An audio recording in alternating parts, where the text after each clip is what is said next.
You're watching Blowout TV. Kindly subscribe to our YouTube channel for more videos. Click on the subscribe button and the bell beside it. These will notify you once we drop a new video. Thank you.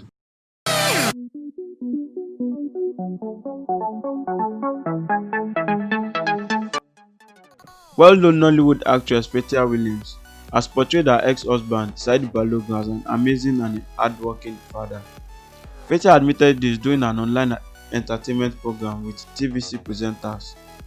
The ageless beauty has mentioned that she is currently in a relationship with someone and will possibly marry soon, but still have a relationship with her ex, Saidi Balogun.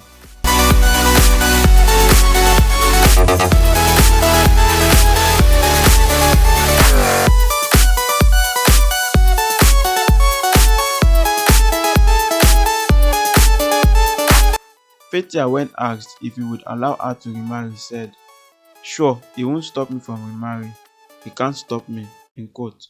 Thanks for watching. Please don't forget to click the subscribe button. Kindly comment and share. Thanks.